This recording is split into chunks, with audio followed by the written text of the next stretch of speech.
Bom, alguém poderia fechar, por favor, a porta? Obrigado. Vamos começar então com a partir de 20c, inicialmente o parágrafo 20cd,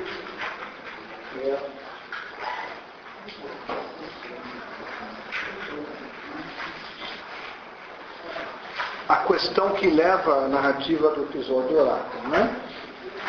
O que vai conduzir Sócrates a narrar esse episódio é uma possível questão que Sócrates considera justa. Ele diz então, naquele seu procedimento tão peculiar, um de vocês poderia então talvez retrucar, então, o que permite a ele levantar uma questão. Mas Sócrates, sua atividade qual é? De onde surgiram essas calúnias contra você? Certamente não foi depois de você ter uma atividade nada mais extravagante que a dos outros, que surgiu também a fama e falação. Só se você de fato fazia algo diverso do que a maioria faz. Diga-nos então o que é, para que não nos precipitemos a seu respeito. Essa então é a questão que alguém poderia levantar, né? Sócrates diz então, quem fala assim me parece falar coisas justas, e eu tentarei lhes mostrar o que é isso que me trouxe tal nome em calúnia. Escutem então, a alguns de vocês vai parecer talvez que estou brincando, porém fiquem sabendo, vou lhes dizer toda a verdade. Vejam que Sócrates considera então uma pergunta justa, mas Sócrates, sua atividade qual é? Essa palavra que traduzida por atividade é uma palavra bastante vaga, e ela é usada deliberadamente por causa de chavaneza. Pragma se traduz frequentemente por coisa, mas coisa no sentido que pode ser desde uma coisa material até assunto, negócio, ocupação, né? Uma palavra muito ampla, que é razoável traduzir aí por atividade. Ora, por que essa questão é julgada justa por Sócrates? Diz o interlocutor imaginário.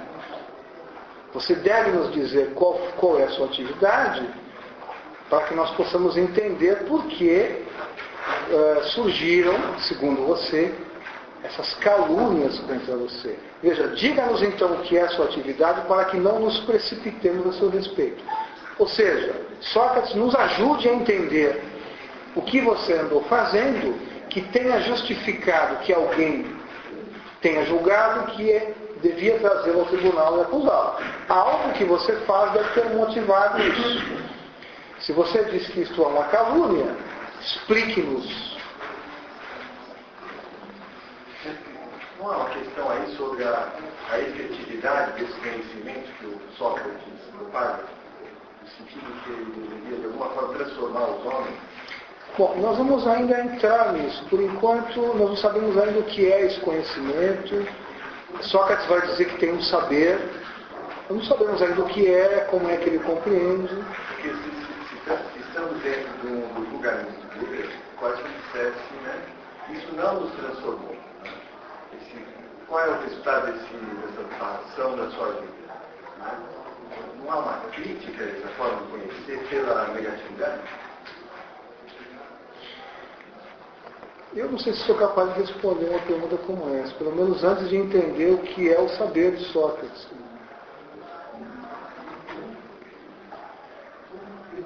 conseguiria. Por enquanto é apenas Sócrates tem que se justificar, tem que esclarecer o que ele tem feito. Mais do que isso não podemos dizer por enquanto. Se tivesse trazido um bem notável aos homens, né? Que não fosse efêmero como a riqueza ou a glória, o grandeza do corpo, deveria haver algum tipo de reconhecimento, né? Parece não haver, né? Não há. Então, se parece, um julgamento, uma crítica sobre essa forma negativa de conhecer.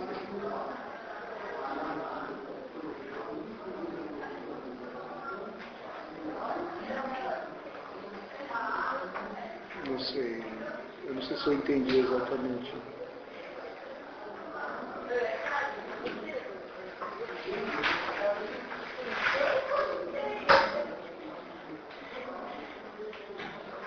Não sei o que dizer exatamente. Não. Uma coisa é certa, a cidade julga Sócrates alguém nocivo, uma boa parte da cidade.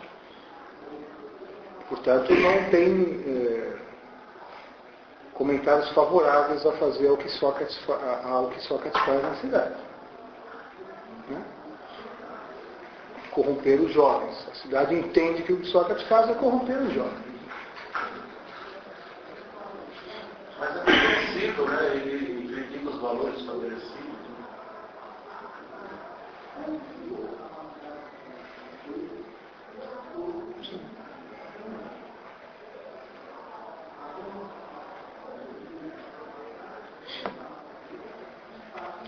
Bom, vamos ter um pouco de paciência.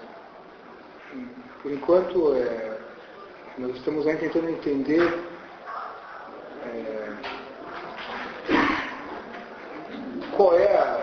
o que motiva esse episódio, né? Então acho que tudo tem o seu momento. Bem, então, quando Sócrates diz que é justa a questão que foi levantada, ele reconhece que algo ele deve ter feito que é considerado extravagante, ou mais extravagante, ou mais peculiar, algo singular, em comparação com a maioria, né? Que é justamente o que diz aí este interrogador que levanta essa questão. Certamente não foi depois de você ter uma atividade nada mais extravagante que as dos outros que surgiu tamanha fama e falação, né, logos sobre você. Só se você de fato fazia algo diverso do que a maioria faz. Ou seja, Sócrates não pode negar que a sua atividade na cidade é distinta da atividade da maioria. Né? O que produziu então essa fama e que ele chama de calúnia. Né? Por isso então ele diz: quem fala assim me parece falar coisas justas, e eu tentarei lhes mostrar o que é isso que me trouxe tal nome calúnia. Né? Então por isso que se pode dizer que todo o episódio do oráculo de Delfos é o que explica as acusações, a origem das acusações, o que motivou as acusações e como isso que motivou as acusações, segundo Sócrates, é um grande equívoco. Portanto, são acusações caluniosas, segundo ele. Né? Aqui é importante notar o emprego de uma palavra, que é uma palavra que tem um emprego, em vários contextos, mas ela também tem um emprego no contexto jurídico, que está traduzido aqui por eu tentarei lhes mostrar. Né? Mostrar aqui é um verbo importante.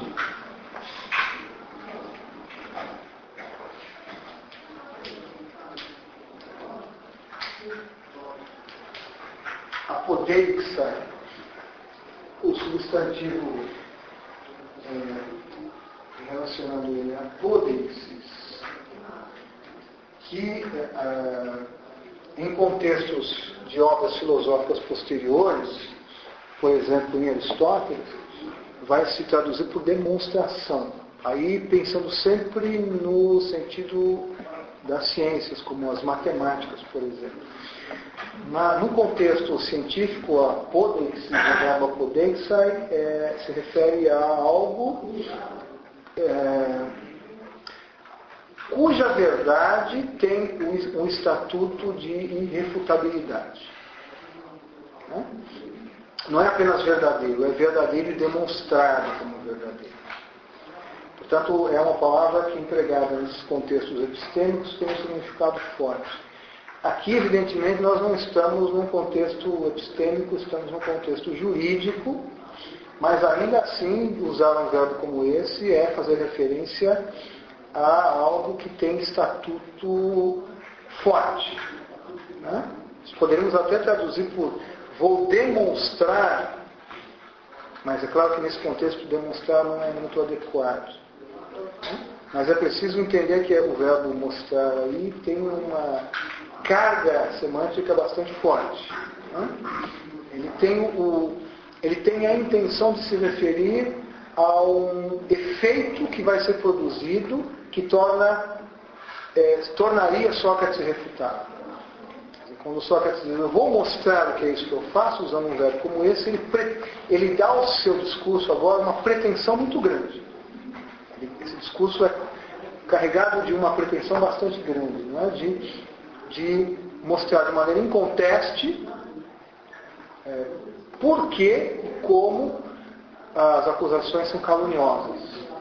Como elas puderam surgir e como elas surgem, na verdade, como calúnias e não como acusações verídicas. Não é?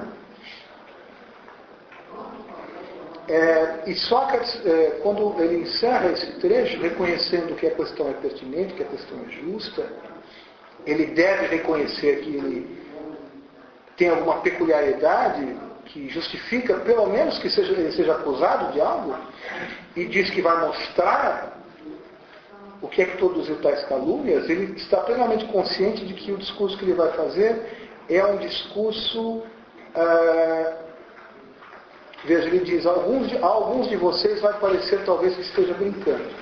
É um discurso de difícil credibilidade. Quer dizer, é um discurso que provocará, da parte de alguns, uma descrença. Né?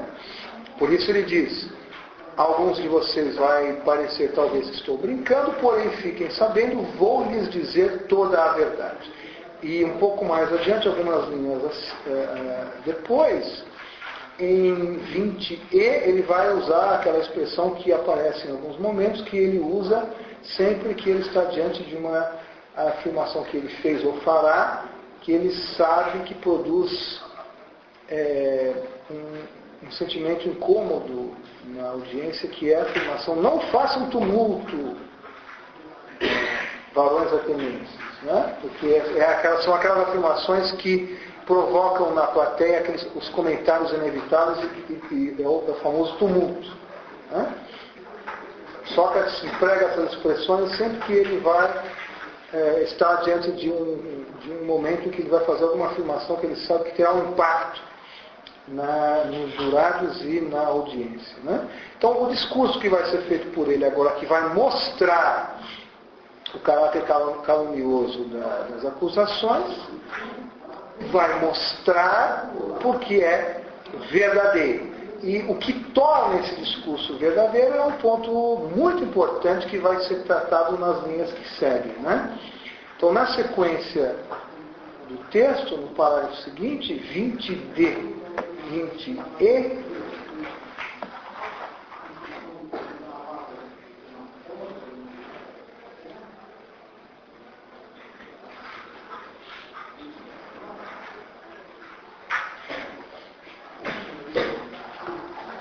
Sócrates vai admitir deter um certo saber, vai procurar formular uma distinção entre o tipo de saber que ele detém e um outro tipo tipo de saber que ele não detém e que ele quer que os juízes julguem que no fundo é aquele saber que é atribuído a ele por Aristófanes, e que ele quer associar a outros indivíduos, mas quer se separar claramente desses indivíduos. E, nesse trecho também, Sócrates vai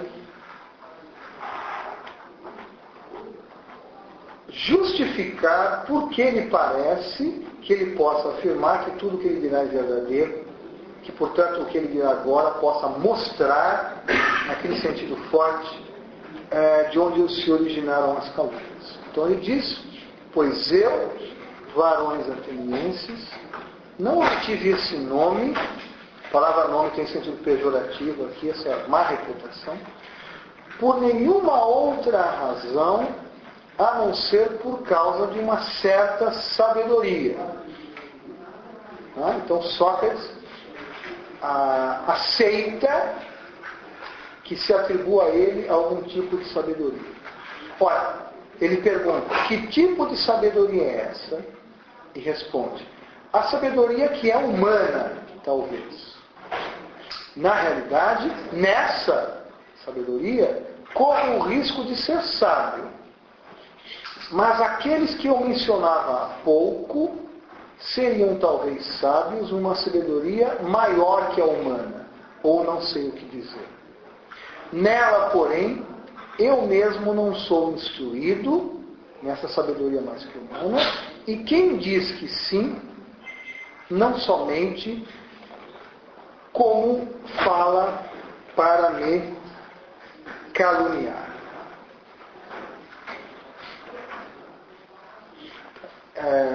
Nessa passagem, Sócrates, então, formula o seu pragma. O que é o seu pragma? O que é a sua atividade, Sócrates? E aceita caracterizar a sua atividade como relacionada a uma certa sabedoria, não é? Uma sofia.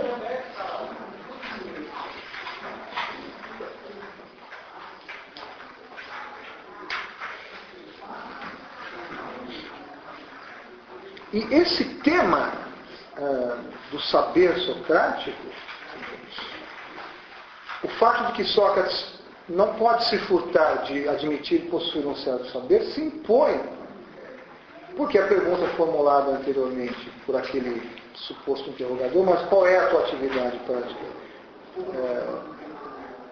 Obriga, e também porque as acusações que Sócrates está considerando, as acusações antigas, aquelas acusações que são as mais perigosas, porque surtem mais efeitos nos juízes, que conhecem essas acusações desde crianças,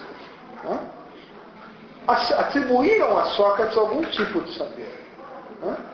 Nas nuvens nós vimos Sócrates, vejam por exemplo 18b, que é uma passagem em que Sócrates está se referindo ainda sem nomear as nuvens. Em 18b, quando Sócrates começa a abordagem dos antigos acusadores, ele diz: acusadores meus têm havido junto a vocês há muitos anos, nada de verdadeiro dizem, mas eles são mais hábeis, e tentavam convencê-los a me acusar de algo ainda mais não verdadeiro, de que há um certo Sócrates, homem sábio, pensador das coisas suspensas no ar, e que tem investigado tudo o que há sobre a terra, e que torna superior o discurso inferior. Portanto, na imagem de Sócrates que o tribunal e Atenas cultivam desde a época das nuvens, há mais de 20 anos antes do tribunal, Sócrates é um sábio. Ele é apresentado como um certo sábio. Não é? Evidentemente que Sócrates não aceita que ele seja um sábio, se sábio significa um pensador das coisas suspensas no ar, que investiga o que há sobre a terra e que torna superior o discurso inferior. Ao contrário, todo o esforço do discurso apologético de Sócrates, o discurso que Platão constrói para Sócrates, consiste em afastar Sócrates deste tipo de saber. Não é? Também em 19 BC, aí já em 19 BC nós temos nomeada a Comédia de Aristófanes.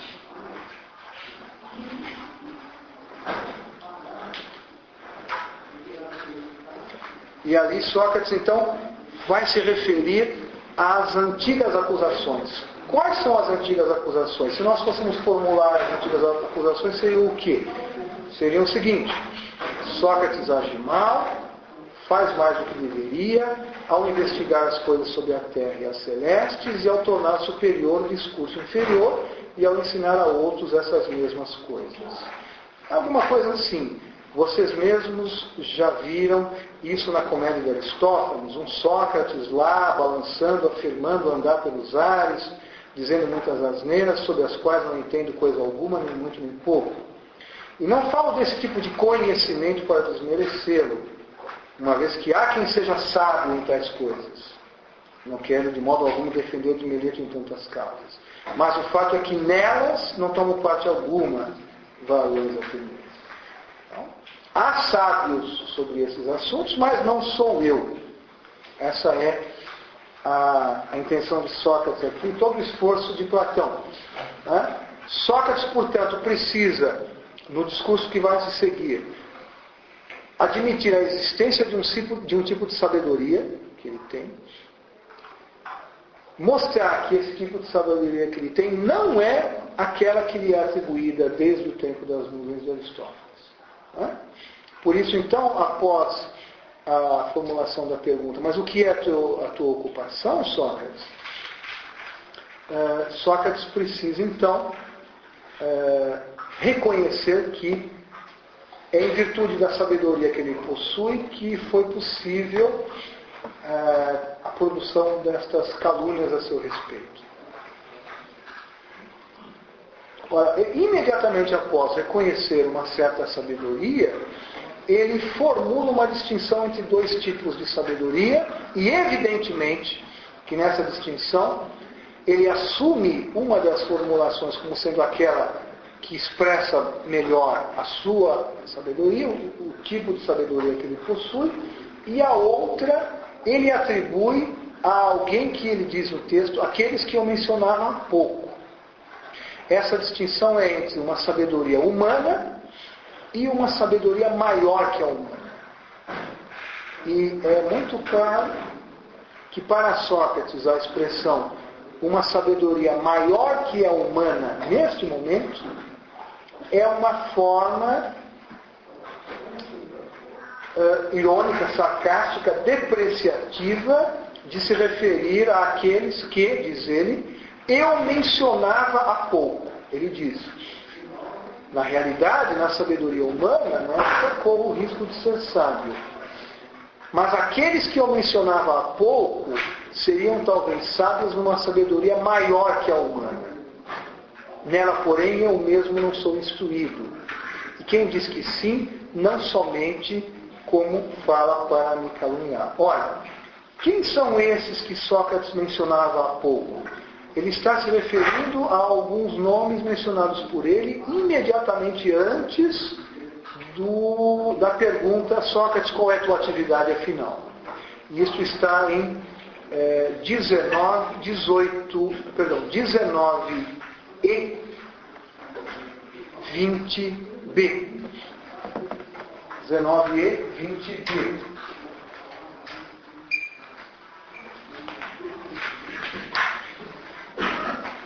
Passagem na qual Sócrates está recusando-se a aceitar a acusação de que ele pretendeu educar os homens. Sócrates, durante toda a apologia, vai evitar o máximo possível a ideia de que ele seja um professor de alguma coisa ou de alguém. Então ele diz: mas não há nada disso, nem se vocês já ouviram de alguém, que eu tenciono educar os homens e que faço dinheiro. Isso também não é verdade. Está comentando um dos trechos das antigas acusações, ou seja, aquilo que nas nuvens Aristófanes atribuía a ele. Nas nuvens Aristófanes dizia que Sócrates ensinava a tornar superior o discurso inferior, cobrando dinheiro por isso. Sócrates recusa que ensine e que cobre dinheiro por isso. E diz, porque isso, vejam que essa passagem é claramente uma passagem sarcástica, uma passagem irônica. Porque isso também me parece belo, alguém ser capaz de educar os homens como Górgias de Leontini e Pródico de Céus e Hípias de Elis. Ele cita aqui 3 nomes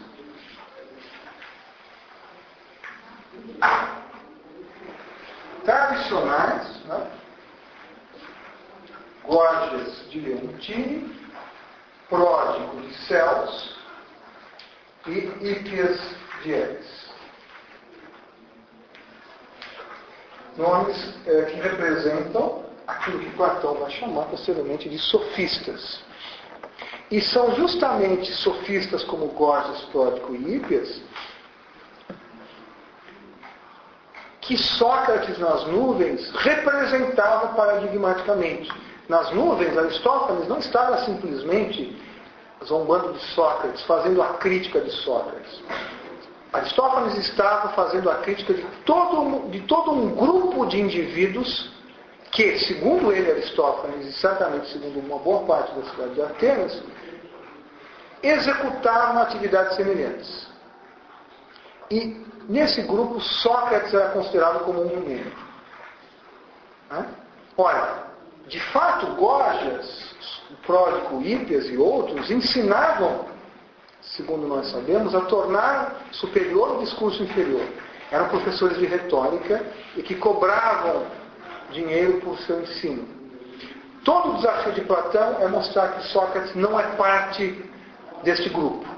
A antiga acusação de Aristófanes consiste nisso, em dizer que Sócrates é mais um deles, e na medida em que Aristófanes escolhe Sócrates como representante de todos eles, talvez para Aristófanes Sócrates seja o pior, seja o mais grave. Né?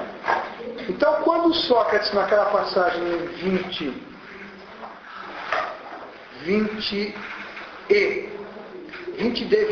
diz: é possível que eu seja sábio numa sabedoria humana, mas aqueles que eu mencionava há pouco seriam talvez sábios numa sabedoria maior que a humana.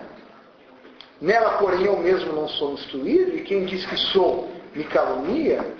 Ele está atribuindo a isso que ele chamou de sabedoria maior que a humana, e isso parece ser claramente uma forma irônica, né? Distinguir uma sabedoria humana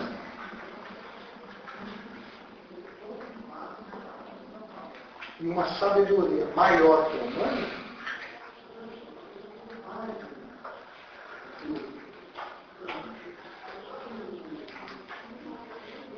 Nesse momento, fazer essa distinção e atribuir uma sabedoria maior que a humana a um Górgias, um Pródico, um Hípias, é usar essa expressão num sentido depreciativo, num sentido sarcástico. Vejam o que é que ele diz lá em 19d20a. Então, não é verdade que eu tencione educar os homens e que faça dinheiro com isso, porque isso também me parece belo. Aqui o tom irônico. Porque isso também me parece belo.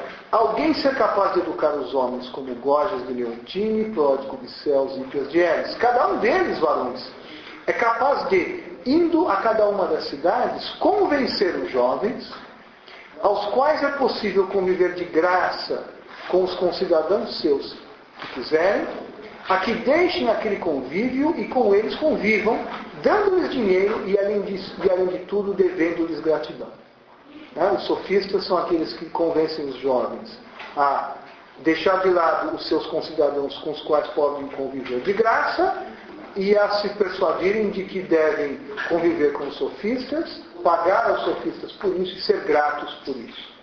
Claramente aí um tom depreciativo, quer dizer, é um movimento de elevação que ao mesmo tempo significa, de fato, uma depreciação.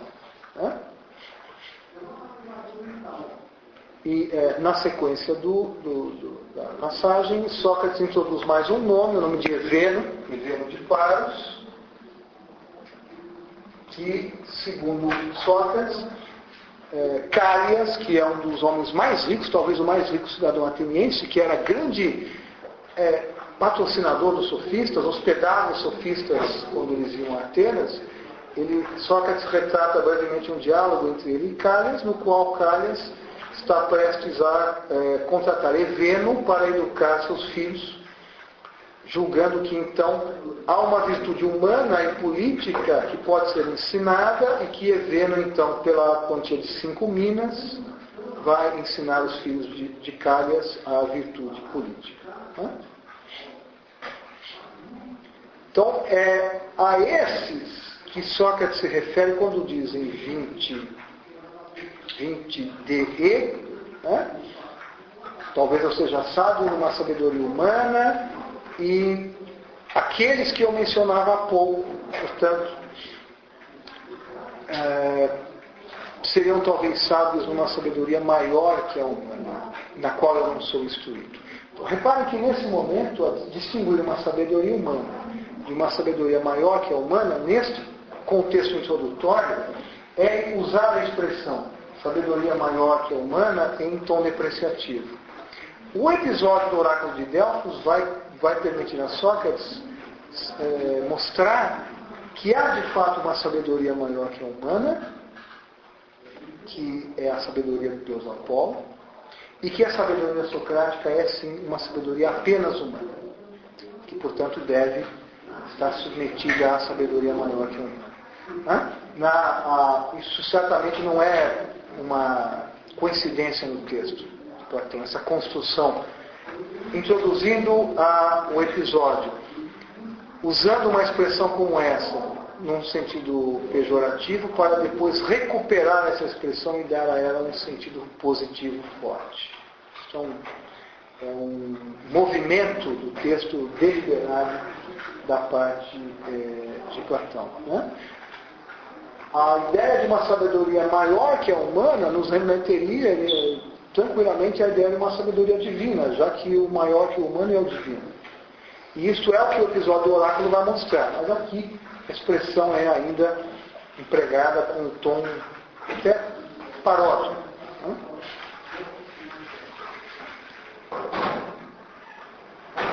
Portanto, um dos motivos desse episódio que vai ser narrado é dissociar Sócrates e o tipo de saber socrático destes outros sábios, que são ditos aqui, dotados de uma sabedoria maior que a humana, que são os sofistas, e nisso, então, contrariando os chamados antigos acusadores, contrariando o teor das nuvens de Aristóteles.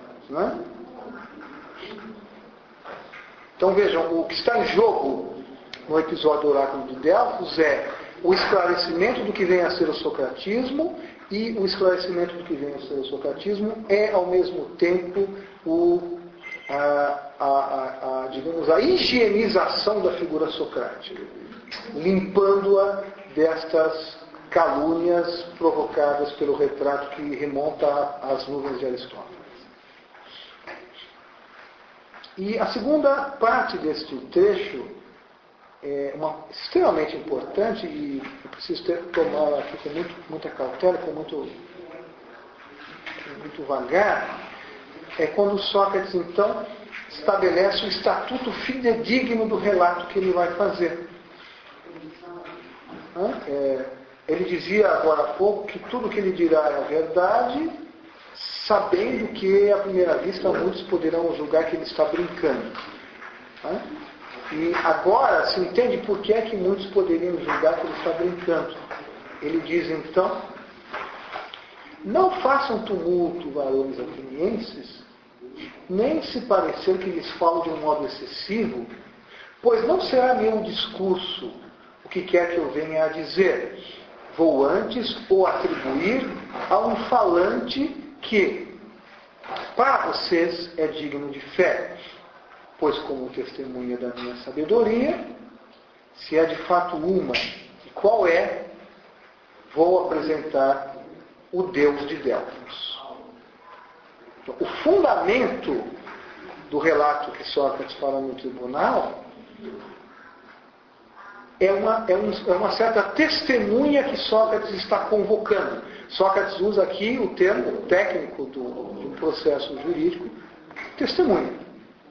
É como se Sócrates convocasse ao tribunal uma testemunha em seu favor.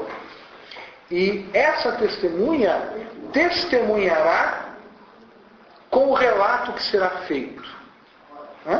Então vejam que Sócrates diz: não será meu o discurso, não sou eu que vou falar. Na verdade, é como se quem falasse aqui fosse Apolo chamado a testemunhar em meu favor. Por isso, então, vocês terão que admitir a verdade do meu discurso, já que Apolo é uma testemunha que para vocês é digno de fé. Então, o fundamento do relato que vai operar como testemunha no tribunal é o Deus de Delfos, o Deus Apolo. Quem lê o texto certamente, provavelmente reparou que o nome de Apolo nunca é citado no texto. Nunca o nome próprio Apolo é mencionado por Sócrates. Na passagem de Xenofonte, que é muito breve sobre o episódio, eu vou reler aqui: um dia em que, em presença de numerosa assistência, Querefonte interrogava a meu respeito o oráculo de Delfos, respondeu Apolo inexistir homem mais sensato. Imediatamente, Xenofonte invoca o nome do Deus Apolo. Em nenhum momento do relato vocês encontrarão a expressão, o nome próprio Apolo, vocês sempre encontrarão o Deus.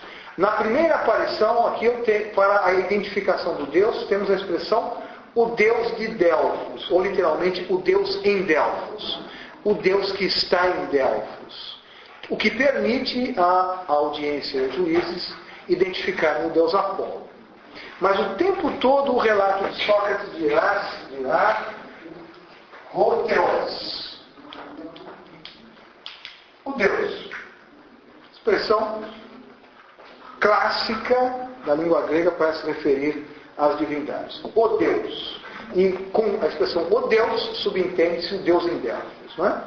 E essa reserva em empregar o nome próprio do Deus Apolo, talvez certamente não é possível agora desenvolver muito, mas ela, pelo menos nesse momento, sugere. Vocês verão que para Sócrates é fundamental que o Deus invocado seja o Deus Apolo. A construção que Platão faz do episódio não é uma escolha. Platão não escolhe o Deus Apolo. Possivelmente há uma história em torno de Sócrates relacionada ao oráculo de Delfos do Deus Apolo. Portanto, não foi Platão que inventou, que elegeu o Deus Apolo. Mas Platão é suficientemente perspicaz para perceber o quanto ele pode explorar dessa associação entre Sócrates e Apolo. E interessará muito a Platão que seja o Deus Apolo, como nós veremos, o Deus concernido aqui, mas ao mesmo tempo esta reserva em nomear o Deus Apolo poderá ter algum significado. Vamos ver se nós podemos chegar a alguma conclusão. Talvez esta reserva em nomear o Deus Apolo faça parte de um esforço de despersonalização do divino.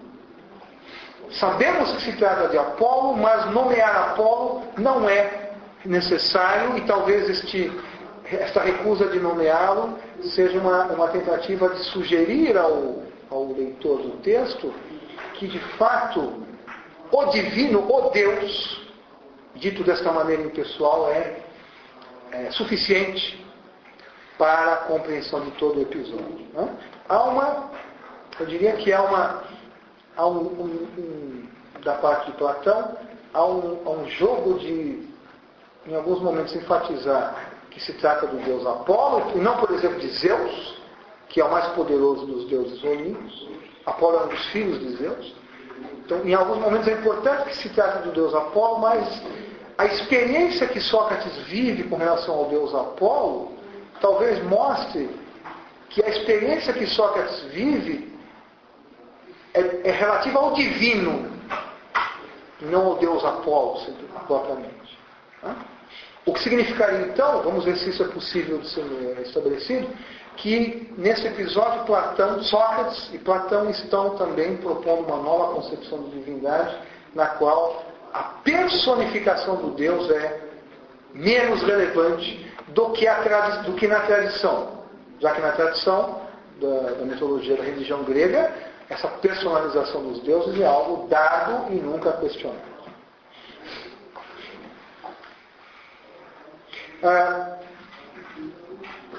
Quando Sócrates diz: vou antes atribuir esse discurso a um falante que para vocês é digno de fé, é Apolo, né? A autoridade de Apolo no tribunal é explorada por Sócrates em seu favor, porque, segundo Sócrates, para vocês que me ouvem, atenienses, sejam os juízes, seja a audiência, trata-se de um falante digno de fé. Aqui, então, a ideia de que nós vamos mostrar a podeixai, né? O que é a ocupação de Sócrates e por que as acusações são caluniosas, a força deste verbo é garantida por Sócrates pela origem do seu discurso. É um discurso divino que se fará, afinal de contas, no tribunal, o que dá força de, entre aspas, de demonstração, dá forças de mostrar o estatuto meramente calunioso das acusações. Né? Ora, nota nessa passagem aqui Brisson, é um texto que eu venho eventualmente citando, comentário de Luc Brisson, na sua tradução da Apologia. Né? Brisson estudou atentamente, profundamente o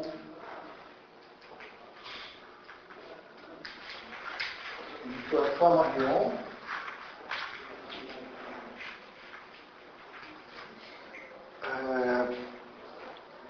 na nota que Brisson faz a essa passagem, nota 64, página 136, Brisson observa que a palavra usada por Platão, que é traduzida na nossa tradução por digno de fé, a palavra axiokreon,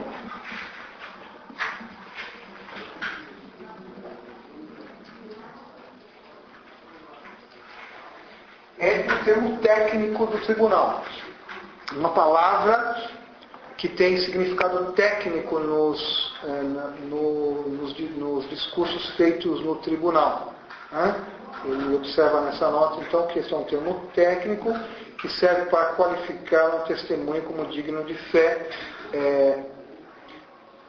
baseando-se em discursos de Demóstenes, que foi um grande orador posterior a Sócrates e Platão, emprega essa terminologia. Então, vejam, Apolo é apresentado como uma testemunha. O vocabulário empregado por Platão simula, digamos assim, a presença de Apolo como testemunha. E isso é um dado importante, porque isso tem a ver um pouco com a questão que foi levantada antes do intervalo sobre o poeta, como nós vamos ver. Reparem que é como se Apolo fosse chamado ao banco dos testemunhos para dizer alguma coisa sobre Sócrates. Por isso Sócrates dirá então, vejam, não façam tumulto valores atenienses, nem se parecer que lhes falo de um modo excessivo, pois não será meu o discurso o que quer que eu venha dizer. É como se, na verdade, o episódio que vai ser narrado aqui fosse dito por Apolo. Sócrates, Platão, né, ao construir todo o cenário do episódio, quer que o seu leitor, e isso é muito mais fácil para o leitor contemporâneo de Platão sentir do que para nós, porque o leitor contemporâneo de Platão conhece muito melhor do que nós o que significa a ideia que é frequentemente associada à poesia de que a fala do indivíduo é uma fala divinizada, né? Ele quer que o seu leitor, nesse momento, de alguma forma, associe a fala socrática a uma fala divina, né? E isso é uma característica típica daquilo que tradicionalmente a cultura grega atribui à fala do poeta, como nós vamos ver, né? Mas antes de entrar nesse ponto, vejam que, isso nós já poderíamos ter concluído antes, essa convocação de Apolo ao tribunal como testemunha, que vai dar então uma chancela divina ao discurso socrático. O discurso de Sócrates é um discurso originado de Apolo, e Apolo é uma das divindades mais cultuadas da religião grega, e tem um perfil extremamente importante para esse contexto aqui. Reparem como isso já permite a Sócrates encaminhar a sua defesa com relação à acusação de negar os deuses da cidade, né? Uma das partes da acusação é, se lembra, corromper os jovens, negar os deuses da cidade, introduzindo divindades diferentes e novas. Ora, ao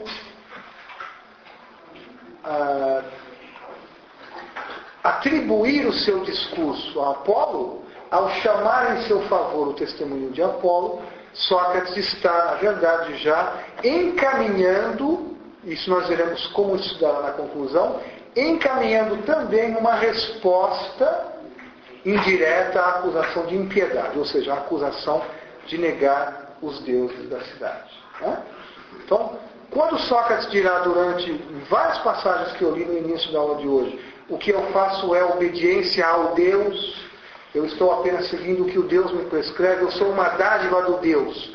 Sendo esse Deus Apolo, sendo Apolo um dos deuses da cidade, uma das mais importantes divindades da cidade, ele evidentemente sabe muito bem que com isso ele está também respondendo a essa acusação. Vejam que em Platão as coisas funcionam muito assim. Tudo tem mais do que uma função, né?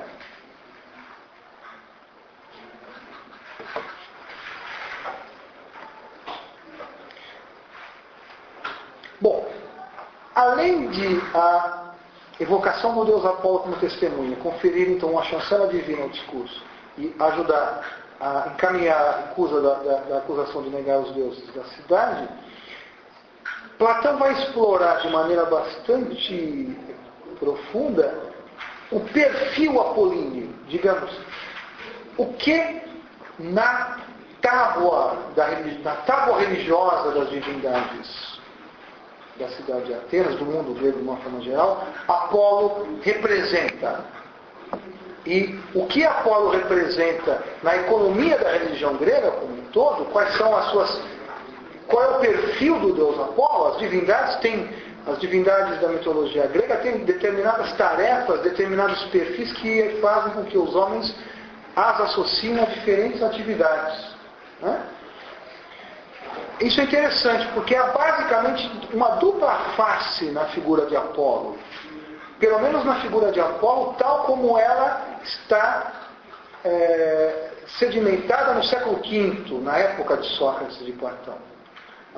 As divindades da religião tradicional, elas têm uma história ao longo da cultura. Todas elas estão apresentadas para nós, fundamentalmente, nos poemas de Homero e Hesíodo.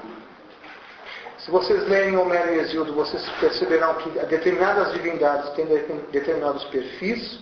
E o perfil do deus Apolo, curiosamente, interessante, de uma forma interessante, ele sofre uma certa mudança. Ele vai sofrendo um certo processo de intelectualização e, ao mesmo tempo, de preservação de certas características que se encontram lá no período arcaico, né?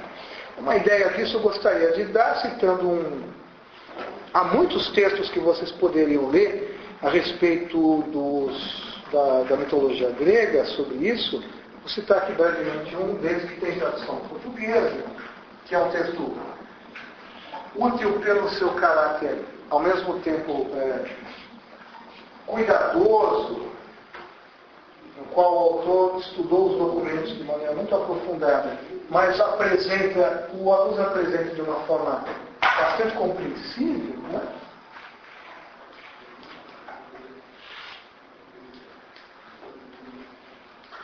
Esse Robert Graves, Os Mitos Gregos.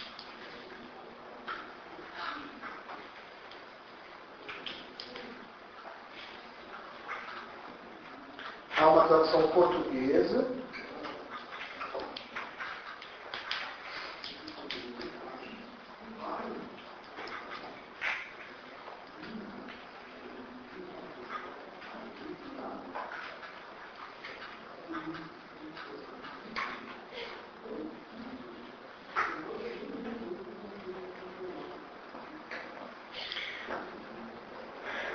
Algumas observações que Graves faz sobre a figura do Deus Apolo são relevantes para nós aqui, explicam como Platão explora a figura do Deus Apolo e digamos assim, a utiliza de acordo com seus interesses. Né? Apolo é uma divindade associada aos saberes, de forma geral. Vejam ali que o lema escrito no templo de Apolo, conhece a ti mesmo, é um exemplo disso. Então diz Graves, página 77 dessa tradução, ele está sempre se baseando em textos da época. Né? Na época clássica, isso é importante, que ele está aqui descrevendo a versão clássica, não arcaica, do Deus Apolo. A versão arcaica é basicamente a versão que se encontra em Homero. Né? O Apolo de Homero é uma divindade típica, característica, fundamentalmente uma divindade passional, que, como todas as divindades olímpicas do mundo homérico, tem preferências por determinados mortais, são divindades extremamente sensíveis ao sacrifício. Né? Vocês encontram frequentemente nos poemas de Homero os homens fazendo súplicas aos deuses, fazendo sacrifícios aos deuses. Basicamente a ideia do sacrifício é gol do Flamengo, hein? A ideia do sacrifício é pegar um boi, uma ovelha, matá-la, colocá-la na fogueira, assá-la, a fumaça, o aroma agradável da carne sobe aos céus, e nos céus estão os deuses, e os deuses então sentem o aroma saboroso, né? O aroma agradável, e então se sensibilizam com os humanos, e então ficam favoráveis aos pedidos dos humanos. Né? São, portanto, vejam, são divindades passionais. Divindades que gostam de ser elogiadas e homenageadas pelos humanos. Né? Ora, Apolo como divindade no mundo homérico não é muito diferente de Zeus, de Poseidon, de Hera. São todas divindades que se caracterizam por este perfil vaidoso, até se poderia dizer. No entanto, o deus Apolo vai, com o passar do tempo, ganhando um perfil mais associado aos saberes. Né? Então diz o Graves nessa passagem: na época clássica, a música, a poesia, a filosofia, a astronomia, as matemáticas, a medicina e todas as ciências em geral estavam sob a alçada e proteção de Apolo. Tudo isso são formas de saber na cultura grega como um todo. A poesia, a filosofia, a astronomia, as matemáticas, a medicina, todas as ciências em geral estavam sob a alçada e proteção de Apolo. Como inimigo confesso da barbárie, então vejam, o deus Apolo na época clássica é o deus da civilização, é o deus civilizatório. Né? Ele como que simbolizava a moderação, que é outro valor que vai ser associado ao Apolo, em tudo quanto existia. Associando-se inclusive às 7 cordas de seu alaúde, às 7 vogais do alfabeto grego, consideradas de significação mística e usadas na música de fins terapêuticos. Apolo é a divindade do arco, da lira e da cítara. Ele é a divindade da música. Né? Então o deus Apolo é frequentemente representado tocando lira ou cítara, e é também o deus do arco. Um episódio famoso em que se refere ao arco apolíneo eu devo ter mencionado em alguma outra aula esse episódio, quando o sacerdote Crises quer que os gregos que estão em Troia sejam punidos porque Agamenon não devolveu a ele sua filha Criseida. Crises é um sacerdote de Apolo. Crises então apela ao deus Apolo, dizendo: Apolo, quantas coxas de bois queimei em tua homenagem. Isso sensibiliza o deus Apolo. Faz agora com que os gregos paguem pelo que fizeram comigo. E Apolo então diz o poema de Homero, Ilíada. Apolo se dirige ao acampamento grego e começa a lançar suas flechas. E suas flechas estão contaminadas com a peste. E então se dissemina a peste pelo acampamento grego. Vejam que o deus Apolo da Ilíada não é exatamente o deus contrário à barbárie. O deus Apolo dissemina a morte. O mesmo deus Apolo é aquele que dissemina a peste em Tebas. Tebas que terá que resolver um enigma, e esse enigma será resolvido por Édipo para que termine a peste disseminada em Tebas pelo deus Apolo. Né? Então, o deus Apolo é símbolo da morte, da guerra, com o arco, mas também é um símbolo da música. E a música aqui não tem apenas o sentido da arte dos sons. A música como um todo, pela lira e pela cítara. Né? Na página 75, uma outra informação importante de Graves sobre isso. Ele narra rapidamente a história do deus Apolo e mostra como o deus Apolo, a partir de alguns acontecimentos, se tornará aos poucos o deus da moderação. Então diz Graves: doravante passou a pregar moderação, fosse no que fosse. As frases conhece-te a ti mesmo e nada em excesso andavam constantemente nos seus lábios. Esse é um outro lema do templo de Apolo. Além do conhece-te a ti mesmo, nada em excesso.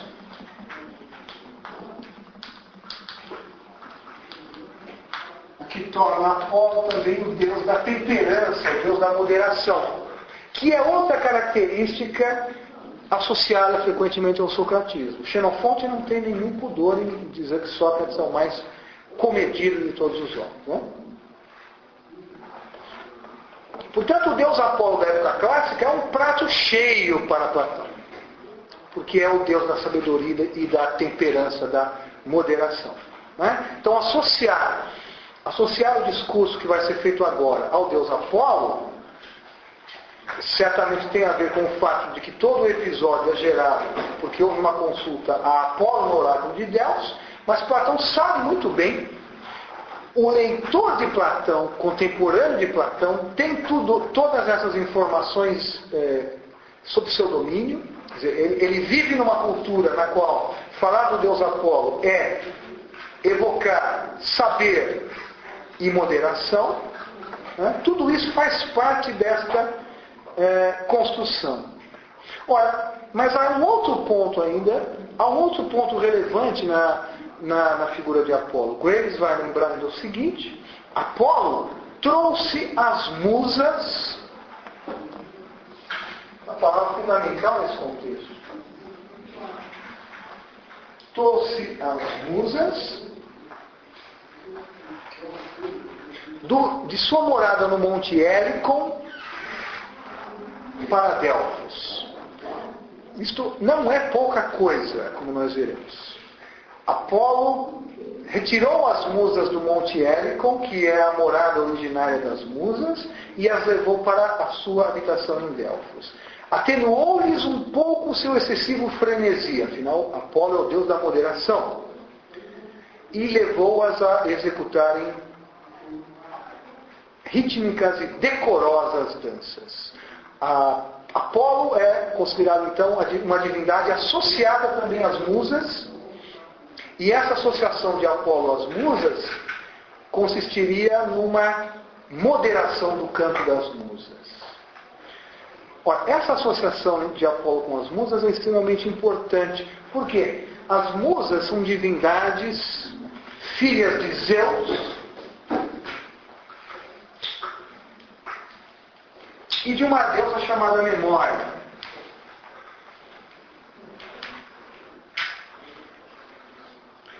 A palavra música, quando empregada nos contextos destes textos, ela significa as artes das musas em geral. Não somente, portanto, a arte dos sons, como nós definimos a música, mas tudo aquilo que diz respeito às musas, a poesia, a história, né, os saberes de um modo geral, são explicados como relacionados às musas. Ora, qual é o papel das musas? As musas aparecem com grande relevância nos poemas arcaicos tradicionais, Homero e Hesíodo. Em Homero, em alguns momentos dos poemas de Homero, vocês encontram o poeta pedindo o auxílio das musas. Por exemplo, no canto 2 da Ilíada, talvez o único canto da Ilíada que seja possível dizer que é um canto chato, porque nesse canto o poeta vai listar, enumerar os nomes dos guerreiros, dos reis das cidades e tribos gregas que foram para a Troia combater com os seus respectivos navios. Então é o que se chama de catálogo das naus. Uma grande lista com dezenas e dezenas de nomes de pessoas e de cidades de origem. O poeta, sabendo da dificuldade que tem como um humano que é de listar verdadeiramente e adequadamente esses nomes, pede auxílio às musas. E diz algo assim, vou me lembrar de cabeça: musas moradoras do Olimpo, filhas de Zeus, auxiliem-me para dizer o nome dos grandes guerreiros e condutores de tribos que estiveram em Troia combatendo. Só se tivesse 1000 vozes e mil peitos eu poderia dizê-los, mas vocês, musas, filhas de Zeus, digam-me o nome desses comandantes. As musas são filhas da memória. Portanto, elas detêm um saber sobre o que foi. Elas detêm a verdade sobre o que aconteceu. O poeta pode, portanto, falar do que houve em Troia, e isto que houve em Troia houve há séculos atrás. E o que ele fala sobre o que houve em Troia é verdadeiro, porque são as musas que dizem a ele o que houve em Troia. E as musas são filhas de Zeus e da memória. As musas são verídicas, são verazes, dizem sempre a verdade. Portanto, há uma associação entre a fala do poeta e as musas. E o fato de que o que o poeta diz é dito a ele pelas musas, dá ao que o poeta diz o estatuto de verdade. Veja que o poeta, neste contexto aqui, nesse contexto cultural, a função do poeta numa sociedade como essa é muito mais importante, muito mais significativa do que entre nós. Quando nós falamos em poeta, nós falamos de literatura, nós falamos de ficção, nós falamos de imaginação. E quando nós falamos de poeta na sociedade grega arcaica, nós falamos daquilo que um comentador chamou de um mestre de verdade. A fala do poeta é verdadeira. O que o poeta diz é verdadeiro. E o que garante a verdade do que o poeta diz é o fato de que ele está associado às musas. E as musas estão associadas a Apolo. Portanto, Apolo, ao mesmo tempo que é a divindade dos saberes, como a matemática, a medicina, é também a divindade da poesia. E quando Graves relata documentos que atribuem a Apolo o ter tirado as musas do Monte Helicon e ter as levado para Delfos, isto não é apenas uma mudança de lugar, evidentemente que está expressa nessa mudança, é uma apolinização das musas. E uma apolinização das musas significa uma moderação dessas musas. Né? Acho que tem mais um gol do Flamengo, hein? Bom, então, vocês encontram a associação entre as musas e Apolo já num outro poeta arcaico, este sim, que vai tratar do tema das musas explicitamente, com muito mais vagar, que é Hesíodo. Hesíodo tem um poema chamado Teogonia,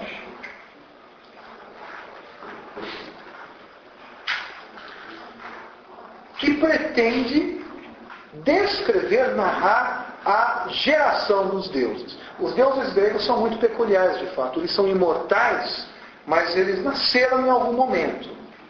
Eles não são eternos. Eles são gerados. Após gerados, eles nunca mais se corromperão. Eles perdurarão para sempre.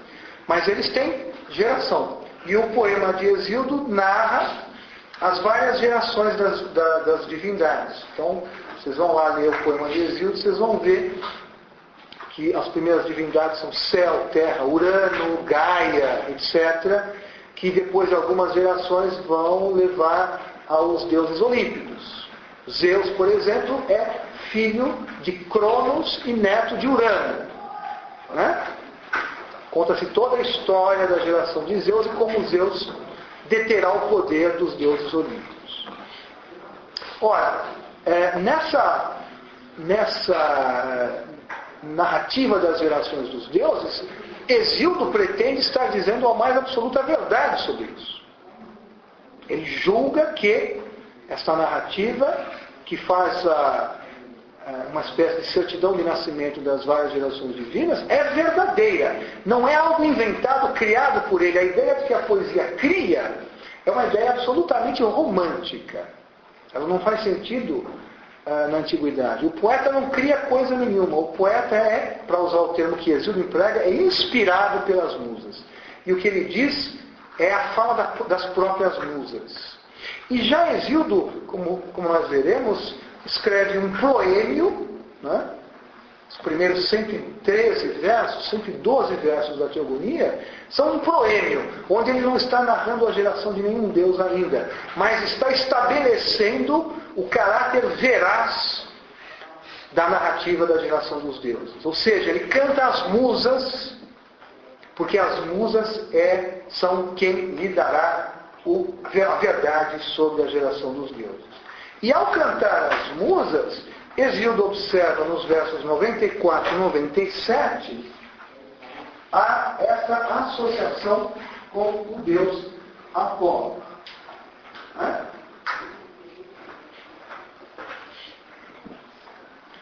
Eu vou ler aqui esses versos na tradução do professor Torrano, que é professor de grego aqui do nosso departamento de letras clássicas. Então vejam, diz Hesíodo: pelas musas e pelo golpeante Apolo por causa do arco de Apolo, há cantores e citaristas sobre a terra. Vejam, se há cantores, e é preciso lembrar aqui que a poesia é cantada, ela não é simplesmente declamada. Toda a poesia na cultura grega, sobretudo arcaica, é acompanhada de música. Então, Apolo, sendo o deus da música, ele é em parte o deus da poesia, porque a música é parte constitutiva da poesia. Pelas musas e pelo golpeante Apolo, há cantores e citaristas sobre a terra, e por Zeus, reis. Feliz é quem as musas amam, doce de sua boca flui a voz. Hesíodo pretende que ele é amado pelas musas e que a sua fala é doce, porque ela é dita por alguém escolhido pelas musas. E graças a elas e a Apolo há então cantores e citaristas sobre a terra. Ora, as musas então são irmãs de Apolo, porque tanto as musas quanto Zeus, quanto Apolo são filhos de Zeus, evidentemente que de mães diferentes, porque Zeus era, como é que eu posso dizer assim? Poligâmico é um termo até simples. Zeus não parava quieto. Então ele tem muitos filhos e muitas filhas com deusas, com mortais. Ele não fazia essas distinções ontológicas todas entre deusas e mortais. São mulheres. Né? E essa irmandade entre Zeus, entre Apolo e as musas, vai estabelecer uma associação entre as atividades de Apolo e das musas. Né? Ora, vejam como Hesíodo, no seu proêmio, nos primeiros versos, está em busca, nesse proêmio, da simpatia das musas. Ele quer que o ouvinte do poema julgue que as musas o estão inspirando quando ele narra as gerações dos deuses. Vejam, versos 1 a 4. Primeiros 4 versos da Teogonia. Pelas musas Heliconíades significa do Helicon, do Monte Helicon, pelas musas heliconíades comecemos a cantar. A primeira palavra em grego do verso é a palavra musas. Isso não é à toa. O poema começa com a palavra musas. É a forma justamente de marcar, né, o caráter divino do poema. Pelas musas heliconíades começamos a cantar. Elas têm grande e divino o Monte Helicon, em volta da fonte violácea, com pés suaves, dançam, e do altar do bem forte, filho de Cronos é Zeus. Então o poema começa carimbando, assim, né, com este carimbo, com este selo de qualidade, que são as musas. Nos versos famosos, 22 a 34, nós vamos encontrar, então, um momento fundamental do proêmio, porque este momento fundamental é aquele, os corintianos estão se dirigindo para a porta para poder chegar em casa a tempo de assistir a goleada rubro-negra. Não, está na hora de terminar já vou terminar. Está 2-0. Para quem? Ninguém é perfeito. Versos 22 e 34 é quando Hesíodo narra a sua transformação de pastor. Hesíodo se apresenta como um pastor ao pé do Monte Helicon, em poeta. Eu vou ler então o texto. Elas, as musas, um dia a Hesíodo ensinaram um belo canto. Reparem que Hesíodo está dizendo, e ao dizer como poeta, ele se refere a ele pelo nome Hesíodo. Só que o Hesíodo a que ele se refere é o pastor. É como se houvesse quase uma distinção entre dois Hesíodos. O Hesíodo que está pastoreando no pé do monte, e que é objeto da narrativa do poeta, e o poeta Hesíodo, que está inspirado pelas musas. Elas um dia a Hesíodo ensinaram um belo canto, quando pastoreava ovelhas ao pé do Helicon divino. Esta palavra primeiro disseram-me as deusas musas Olimpíades, porque elas são do Monte Olimpo, virgens de Zeus porta-égide. Então as musas, estão lá os pastores, Hesíodo e mais alguns, pastoreando suas ovelhinhas.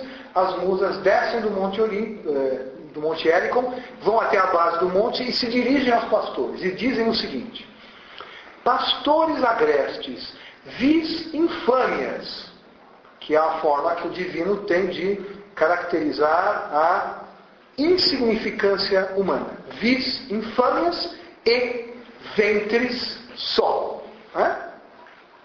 Os humanos são mentirosos e são apenas ventres.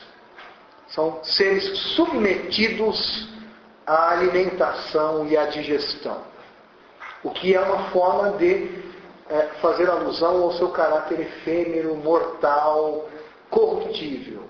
Os deuses não precisam comer. Os deuses, quando querem se alimentam de néctar e ambrosia para seu prazer. Mas eles não precisam se alimentar de néctar e ambrosia para recuperar as forças. Isto é uma característica mortal, precária, de seres que são meros ventres. Né? Pastores agrestes, vis infâmias e ventres só, sabemos muitas mentiras dizer semelhantes aos fatos.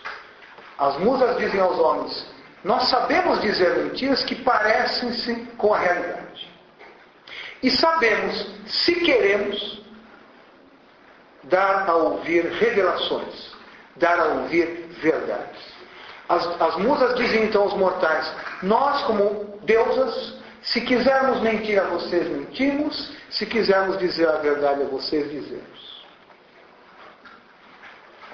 Assim falaram as virgens do grande Zeus verídicas, por cetro deram-me, diz Hesíodo, um ramo a um loureiro viçoso, colhendo-o admirável, e inspiraram-me um canto divino. Esta é a frase-chave. Inspiraram-me um canto divino. O poeta canta algo divino porque é inspirado pelo divino, é inspirado pelas musas.